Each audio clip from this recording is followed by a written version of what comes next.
Pri našem delu stvari včasih niso enostavne. Na leto preizkusim okoli 200 avtomobilov in težko si je za vsakega izmisliti nekaj zanimivega. Enostavno so si vsi preveč podobni. Zato sem najbolj srečen, ko dobim na test kakšen avto, ki kar sam govori o sebi. Tukaj je Citroen C4 Picasso.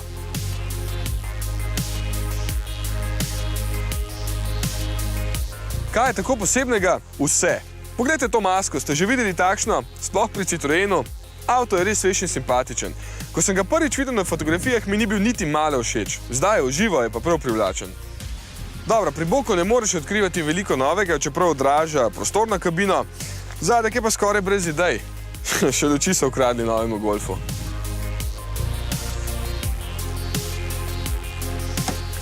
Pa ni samo zaradi frišnega izgleda zanimiv tale Picasso. Znotraj vas bo šele presenetil. Poglejte, koliko oken je tukaj notri. Ko sem se prvič usedel van, sem mislil, da sem v kakšni izložbi v Amsterdamu, kjer je toliko stekel. No, potem se pa hitro navadite, še tole se da lepo zakriti, da vam ne sije direktno na glavo sonce.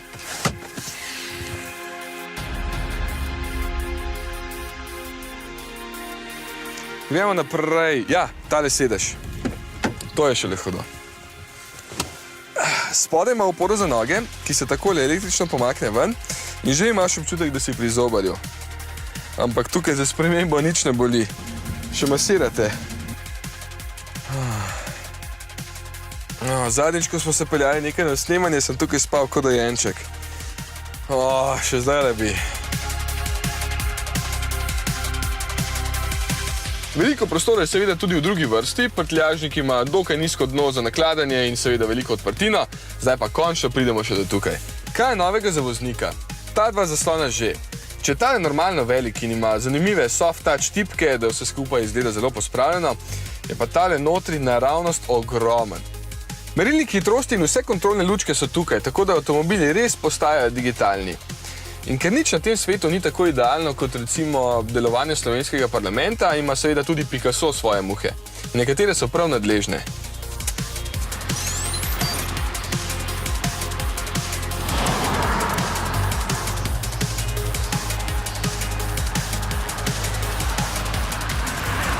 Ker so tile gumi na dotik, jih je med vožnjo enostavno manj varno uporabljati.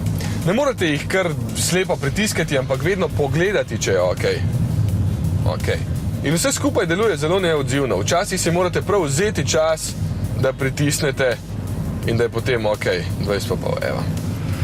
Z vidika oblikovanja mi je tole zelo všeč, z vidika uporabnosti pa prav nič. Seveda so vsi gumbi za radio tudi tukaj na volanu, tako da boste tole večinoma uporabljali za klimo. Ampak vseeno bi bilo morda celo bolje, če bi bil tukaj še kakšen gumb za temperaturo in prezračevanje. Tole je tudi ena fina posebnost, ročica menjalnika. Super je nameščena tukaj, ker s tem nastane ogromno prostora med sedežema, kar so Američani seveda že zdavnaj pogruntali. Je pa včasih nerodna, ker po nesreči sprožite recimo brisalnike. Se boste že navadili na to, nikakor pa ne na sam menjalnik. Ja, avtomatika se krasno poda takšnemu tipu avtomobila, če gre za takšen robotiziran menjalnik, kot ga imata Citroen in Peugeot, pa pač ne. Predstavlja tako počasi, da včasih mislite, da je pozabil in vsi v avtu se naučijo kimati vmes. V primerjavi s sodobnimi menjalniki z dvojno sklopko se zdi tole kot predpotopna tehnologija. Tudi če predstavljate sami, je vse skupaj absolutno prepočasi. No. Sam bi vsekakor izbral ročnega. Zato pa je motor veliko boljši. 1,6 litrski e-HDI sicer na papirju obljublja izjemno majhno porabo, 4 litre. V resnici pa ta znaša dobrih 6 litrov, kar niti ni veliko za tako prostoren avtomobil. Motor ni preglasen in ima čisto dovolj moči, 84 kW oziroma 114 konjev, tako da tudi zavarovanje ne bo predrago. Vožnja je udobna, tukaj ni česa oporekati. Vse pa tudi pri Citroenu pozna, da so vse skupaj naredili malo trše, da ni toliko nagibanja in da je vodljivost boljša. Ni vrhunska, ker se še vedno čutite višina in teža Picassoja, vseeno pa je občutek dosti boljši kot pri predhodnikih.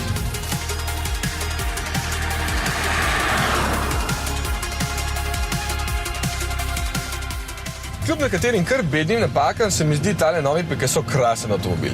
Mogoče tudi zato, ker je tole najboljše, kar lahko kupite, saj stane skoraj 30 000 evrov.